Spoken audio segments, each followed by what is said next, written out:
The Cooper family had always had a thin bloodline, 18 generations of single-heir lineage. My father adopted 3 girls and made it clear that whoever bore his grandchild would inherit the entire family fortune. Everyone said the child born from one of the 3 candidates my father had chosen for me would be the true heir. Yet not one of them had ever looked me in the eye. I had loved Chloe for years, only to be met with nothing but her countless looks of contempt. I thought she was just naturally cold, treating all men the same, until I saw her leaning into the driver's son, Alex, swearing with heartfelt sincerity. I agreed to marry him only to repay the Cooper family's kindness in raising me. Once I give birth to the Cooper heir, I'll get a divorce and marry you.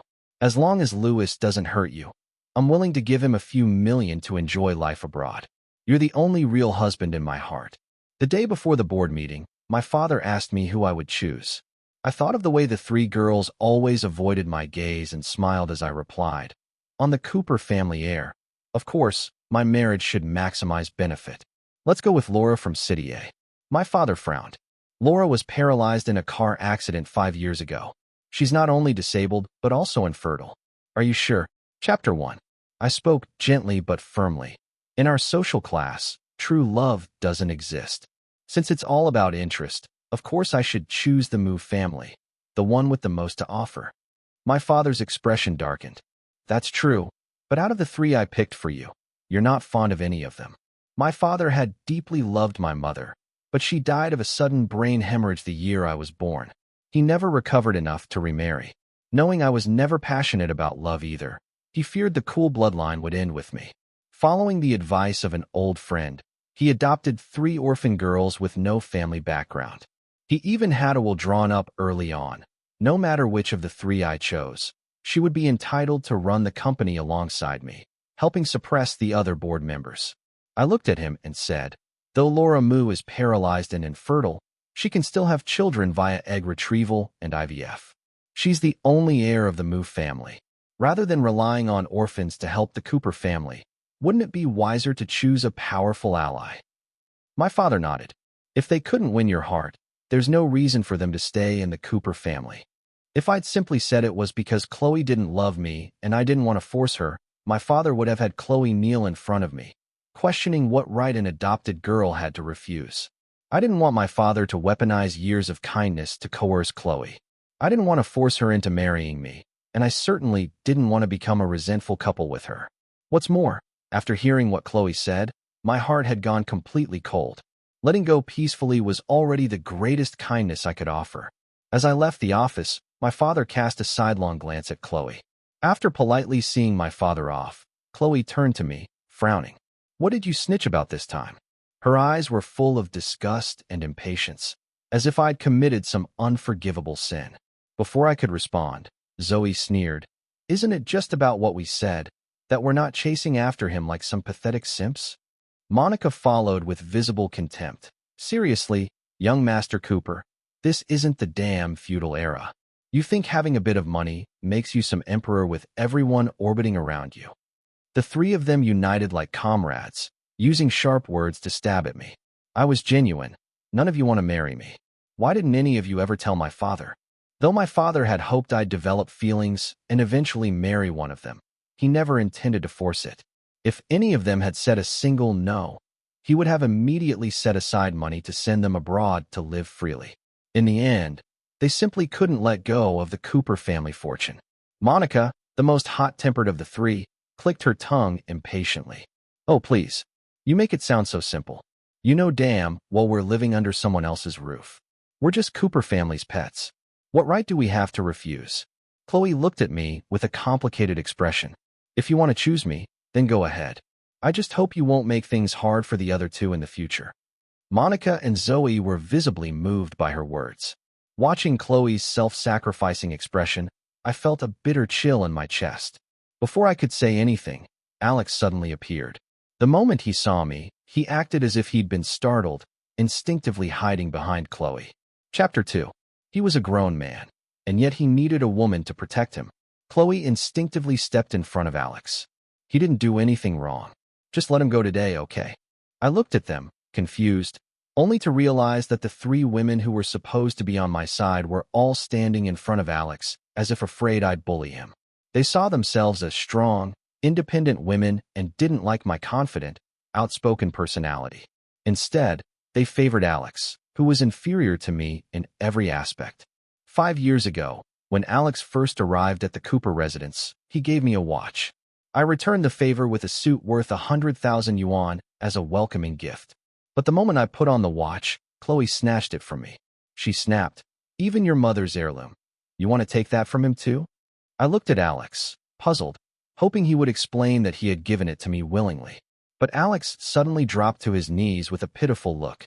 "Young master didn't take it from me. I gave it to him myself. Young master has been very kind to me. He even gave me a whole suit. I truly don't feel wronged." Chloe turned toward me again and again. The scene made the three women emotional, reminded of their own precarious positions in the Cooper household. They started questioning me indignantly. "So what if you're the eldest young master of the Cooper family? That doesn't give you the right to force someone to hand over their mother's keepsake, does it?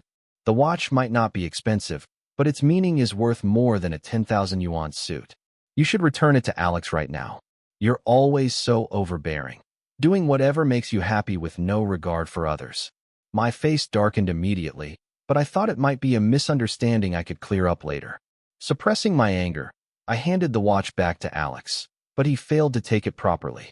The watch crashed to the ground and broke. He stared at me wide-eyed and shouted, "Since young master would rather destroy it than give it back, why pretend?" Chloe had always hated seeing the poor get bullied. She immediately threatened coldly, "Apologize to Alex now, or I'll call off the engagement." At the time, I had already confessed to Chloe and told her I'd marry no one but her. She used that as leverage, forcing me to bow my head to Alex. Back then, I was still young and didn't dare risk losing the woman I loved, so I apologized through red eyes without defending myself. That apology lasted for 5 whole years. Ever since then, whenever Alex saw me, he acted like a mouse seeing a cat, either suddenly dropping to his knees or bursting into tears. But I hadn't done anything. I looked coldly at Chloe. "If you're so scared I'll bully Alex, why don't you tie him to your belt and keep him there all day?" My words were obviously sarcastic, yet Chloe furrowed her brows and said, "Are you threatening me? What are you planning to do to Alex?" Monica clapped her hands and pointed at me. "Don't tell me you're just mad we gave Star Ocean Abyss to Alex, and now you're using that as an excuse to bully him." Zoe looked at me with icy eyes. "You already have everything. Alex has never even had a proper birthday party. It's just a Star Ocean Abyss. Do you really need to make a fuss over it?" My gaze turned to Star Ocean Abyss. Star Ocean Abyss was an underground aquarium that had been under construction since the day I was born. On its southeast side was a rare piece of imperial jade. Under the shimmer of the seawater, it refracted a galaxy-like brilliance. It was set to be completed 6 months ago, and my father had entrusted Chloe with the final stage, intending for her to present Star Ocean Abyss to me at my birthday banquet a month later. But now, the gift that rightfully belonged to me had been given to Alex. I turned my gaze to Chloe. She was in charge of the project. Without her approval, no one would have been able to access the still unopened aquarium. Under my stare, Chloe grew visibly uneasy and turned away, annoyed. Alex grew up in the countryside, too busy working to ever really see the stars. I just wanted to fulfill a small wish of his. Besides, the aquarium still legally belongs to you, doesn't it? Stop being unreasonable. Fine, at your birthday banquet next month, I'll publicly announce our engagement. Will that make you happy?" Seeing Chloe act like she was doing me a favor, I almost wondered if I were the one who had been adopted. But no one else in the room found anything wrong. Instead, they all felt sorry for Chloe. Why sacrifice so much for him? Louis is arrogant, domineering, and cruel. You'd be better off becoming a nun than marrying him. He's probably so happy right now he can't even think straight. Finally got what he's always wanted. Chloe, please don't ruin your life for me.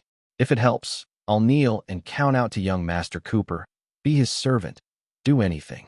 My throat felt dry. I managed to say just one sentence. I will not marry you.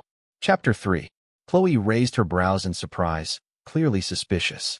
Monica and Zoe exchanged nervous glances, as if afraid I'd say I wanted to marry one of them. Being rejected like this by the 3 women who grew up with me, I feared that if I didn't leave soon, I might end up doing something I'd regret. I turned to walk away, only to have Alex yank my wrist. His eyes were red, and once again he dropped to his knees with a humiliated expression. Please don't make things difficult for Chloe. All three of them were adopted by the Cooper family. They've always been lower in status. If you're angry that they gave me Star Ocean Abyss and plan to complain to Uncle Cooper, I'm willing to apologize with my forehead. He began slamming his head on the floor, bang, bang, bang, until his forehead turned red and started to bleed. Chloe, heart aching, hurriedly pulled him up from the ground and turned to glare at me. You say you won't marry me, then don't choose me. What's the point of using reverse psychology just to bully Alex? Isn't this just your way of getting back at him and forcing him out of the Cooper household? I stared at Chloe coldly. I don't know what you're talking about, but rest assured, I will never choose you to be my wife. I thought that would end things, but to my surprise, Chloe grabbed my arm. If not me, then who? Zoe? Monica? Monica wants to study art abroad, and Zoe longs for freedom. Hurting me isn't enough for you. You want to ruin their lives too? Chloe took a deep breath. If you promise not to make things hard for Alex again, I'll marry you. Just stop this already, okay? Her eyes were filled with exhaustion, like I'd been tormenting her for years. I looked at Chloe deeply and said, everything will go exactly as you wish. She feared I would bully Alex. She didn't want to marry me either. Once I married Laura, all her worries would disappear. During that time, I didn't go see Chloe again. It wasn't until the day of my birthday banquet that she finally showed up, her face cold. Zoe and Monica followed behind her, their expressions also grim. I frowned at my assistant. I'd made it very clear that today's engagement announcement wasn't about them. There was no need to invite them at all. But the assistant frantically shook his head, clearly saying they came on their own. I had no idea. I sighed, resigned, deciding to pretend I hadn't seen anything. Guests below were even more enthusiastic than I was, greeting the three of them one after another. Miss Chloe, you're truly a rising star. That project you closed last month must have brought in at least $1 million, no? No wonder young Master Cooper only has eyes for you. But it was I who had negotiated that deal. Chloe merely signed the final documents. Monica may be hot-tempered, but she has a strong sense of justice. Young Master Cooper would never suffer marrying you. I scoffed silently. Monica had believed me more than anyone. She saw me as pure evil, probably wishing she could burn me alive. Miss Zoe is also quite the beauty. Young Master Cooper couldn't go wrong choosing you either. Please take good care of him in the future. The three of them at my birthday banquet acted like hosts, basking in the spotlight. I frowned, ready to put an end to the farce, when all three suddenly lowered their heads and took out their phones. Before I could react, Monica's face turned pale.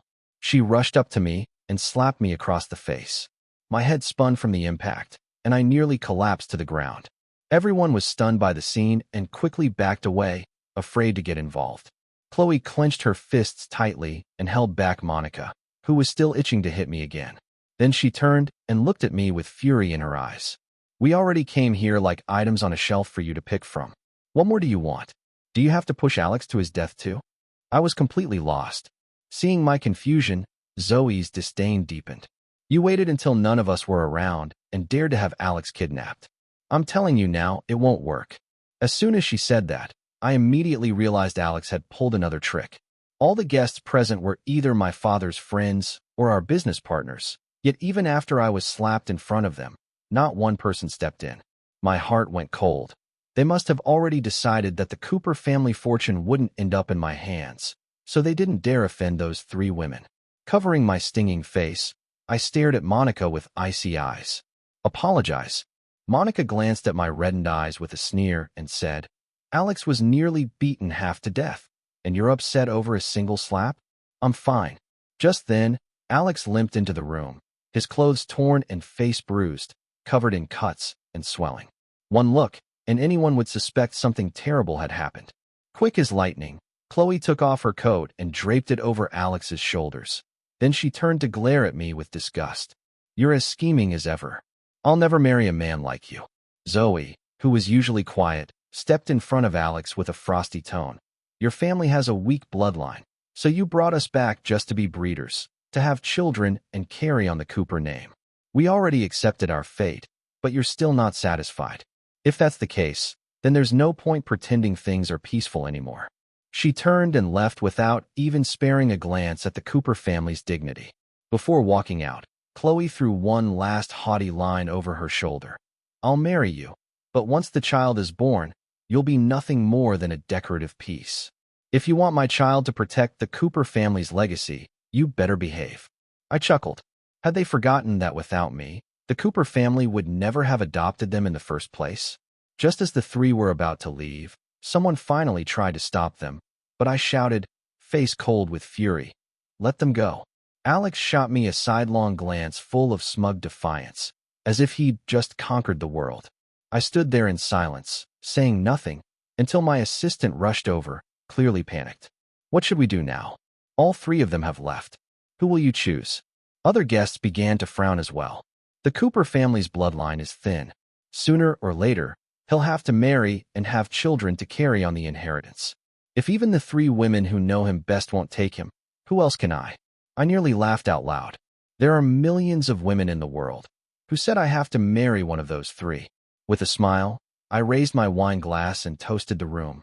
Ladies and gentlemen, as you all know, today is not only my birthday, it is also my engagement party. On the giant projector screen appeared the image of a cold but stunningly beautiful face. A collective gasp rippled through the room. Chapter 4. Isn't that Laura Moo from the Moo family in City A? My father had just wrapped up a deal worth over $100 million and stepped in with a beaming smile. That's right. As my son's bride, only the most outstanding woman is worthy of him. As for those three girls, I only adopted them because they were pitiful orphans with no parents. The idea of choosing one of them to marry my son? Utter nonsense. Even with my father speaking so plainly, the guests in attendance still wore skeptical expressions. A few older men, longtime friends of my father, tried to persuade him. Laura from City A is undeniably capable, but that accident years ago. Exactly. Everyone knows Laura is now infertile and paralyzed. If your son marries her, she won't even be able to bear children. Who'll inherit the family fortune in the future? Sure, we don't think the children those other three might have could definitely shoulder the Cooper family legacy, but at least pick someone who can have kids. They called Laura a noble heiress when being polite, but in harsher terms, she was just a disabled woman. Everyone knew her wealth would eventually be handed over to someone else. So why couldn't that someone else be me? From the moment Chloe said what she did, I realized that even as the Cooper family's only heir, no one truly believed the family's fortune would land in my hands. So I thought, why not choose a woman who was both powerful and incapable of taking the Cooper family away from me? Chloe was busy comforting the still shaken Alex when she caught a glimpse of a message on her phone, her expression darkening. Immediately come back now. Louis just announced his fiancée. You'll regret it if you don't. Monica and Zoe received similar texts sent by mutual friends. Chloe instinctively moved to turn off her phone, wanting to ignore it, but the question nagged her. Why would they say she'd regret it? Could it be Louis chose Monica or Zoe? Chloe stared at the other two for a long while before finally typing out a message. Who did Louis choose? When the reply came with a photo attached, Chloe's pupils shrank in shock, her face going pale with disbelief. At the same time, Monica and Zoe both gasped. No way. Louis picked that infertile paralyzed cripple? Impossible. Alex, still leaning on Chloe's shoulder, had a flicker of triumph in his eyes, though he spoke with fake concern. Maybe young master is just angry you all left his birthday banquet for me. He must have been upset. Why don't you go back? I'll be fine on my own. Tears welled up in his eyes as he spoke. The three women immediately softened. Straightforward as ever, Monica declared. It's not like Louis hasn't pulled stunts before. I want to see if he really goes through with marrying the cripple. Just wait. He'll be the one begging us to marry him. Chloe felt a bit more reassured at that. That's right. Louis had chased after her for years, unwavering no matter how many times she rejected him. Missing just one birthday party wouldn't suddenly make him turn around and marry someone who couldn't have children. Alex's eyes stayed fixed on Chloe. Seeing her remain silent, a hint of jealousy flashed across his gaze. He said, I must be the one in young master's way. Even if he had me beaten and crippled, I still shouldn't have barged into his party and ruined it. What if he tells Uncle Cooper and cuts off all your living expenses? I don't want to drag you down. The three women's expressions darkened at once. What they hated most was being reminded they were living under someone else's roof. Monica said coldly, I've got two working hands and feet. Even if I lose the allowance, I'll survive. Chloe gently stroked Alex's hand to reassure him. Don't worry. Louis can't manage such a big empire alone. He can't even produce an heir. Sooner or later, he'll have to beg the three of us to come back and help run the company. Don't talk about dragging us down. Louis is the one at fault. If he hadn't had such malicious intentions toward you, today wouldn't have turned into such a disaster for him. They thought I'd simply lost face today, never considering the long-term consequences. Growing restless, Chloe finally picked up her phone and sent me a message. You went too far today. There's no need to throw a tantrum and marry a cripple who can't have children. As long as you apologize to Alex, I'll marry you. In her mind, she pictured the joy on my face when I read the message. But the moment she saw the red exclamation mark, her smile froze. I hadn't just deleted her, I had blocked her. In the second half of the birthday banquet, dozens of helicopters flew overhead, raining down millions worth of pink roses from the sky. Amid the sea of flowers, the elegant and icy-faced Laura was gently wheeled out of a helicopter. She began walking toward me down a red carpet, her eyes brimming with warmth. My father's eyes widened in shock. How? How is she here? Chapter 5. The other guests were equally confused. Though they still viewed Laura as nothing more than a paralyzed and infertile woman, they couldn't deny who she was. The only heiress of the Mu family in City A, a true socialite, the real-deal daughter of a noble house. If it hadn't been for the Mu family's insistence on marrying into a family of equal status, Laura would have already married countless times over the years. After all, the Mu family was old money through and through, prestigious, powerful, and deeply rooted.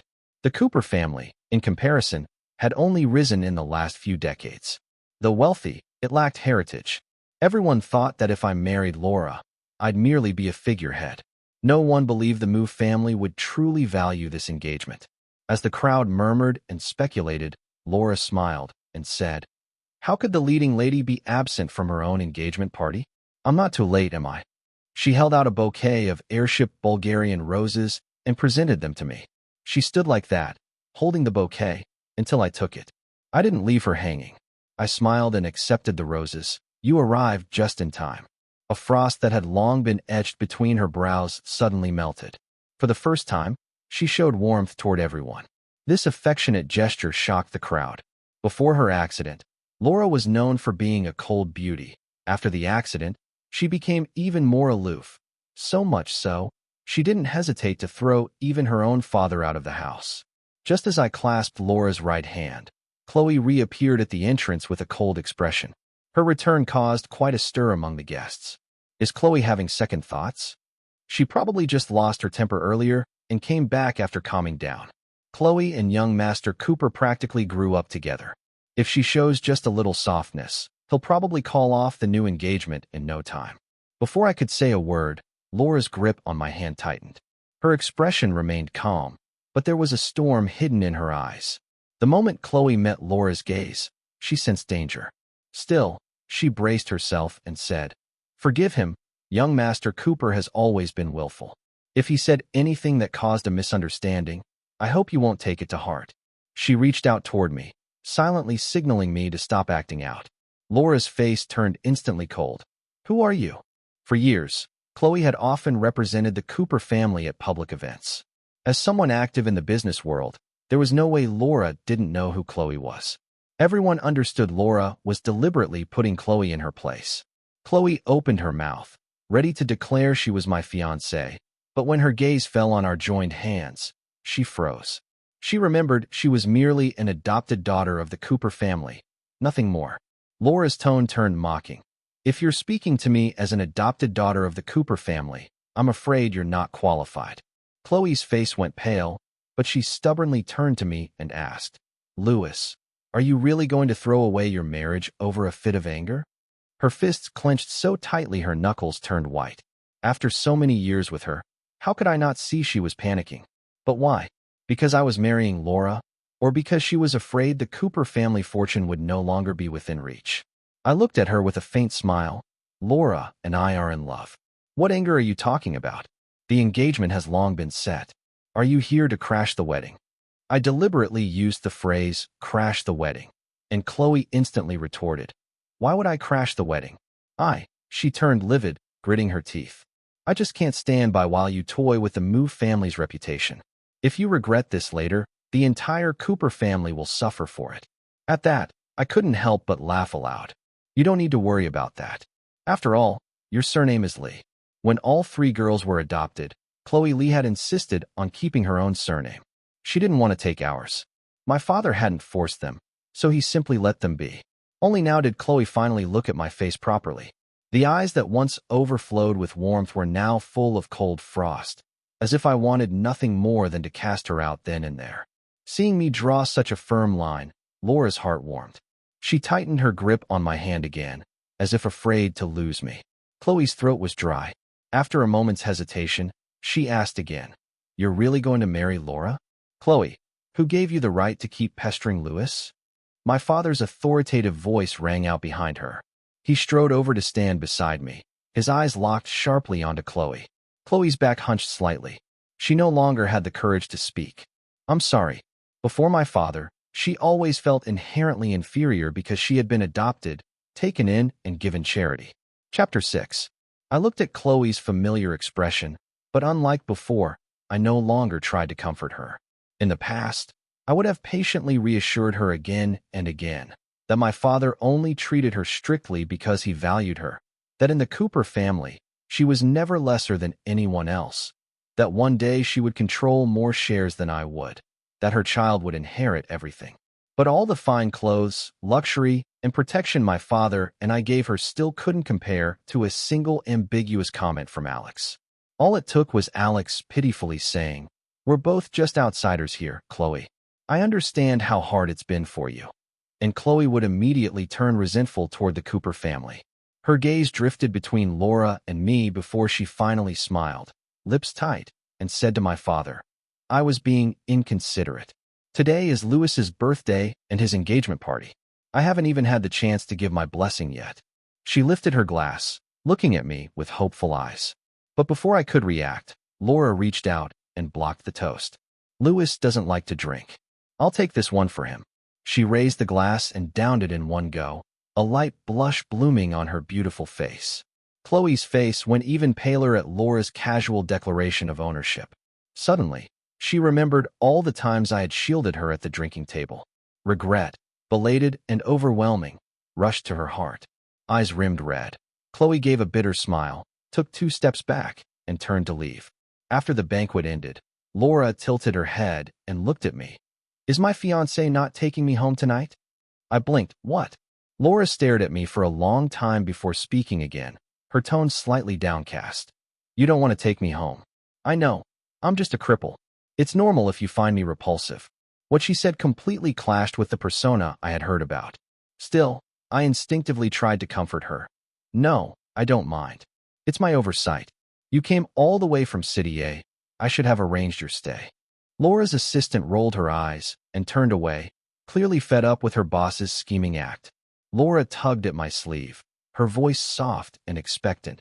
"You really don't mind that I'm disabled?" My gaze fell on her legs. I nodded, then my eyes involuntarily drifted upward, so pale. "What are you looking at?" My face flushed instantly, and I quickly looked away. I didn't mean to. It doesn't bother me either way.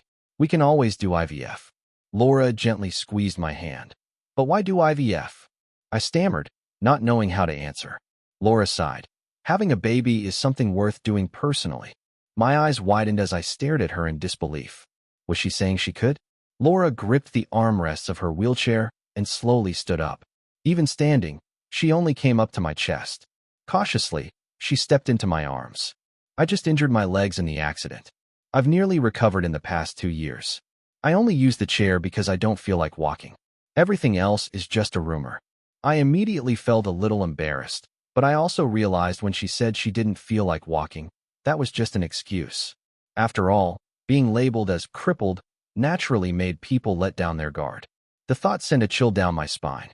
If Laura had designs on the Cooper family, wasn't I walking straight into a trap? Her methods, no one could deny how dangerous they were. As cold sweat broke out on my back, Laura tilted her head innocently. "You cold?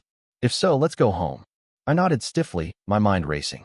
Laura smiled sweetly and clasped a crystal bead bracelet around my wrist. When I saw the bracelet, a realization hit me. I asked reflexively, "You were the one who saved me back then?" At 17, I'd been kidnapped by one of my father's enemies. There had been another girl abducted with me. My legs were broken. I couldn't run.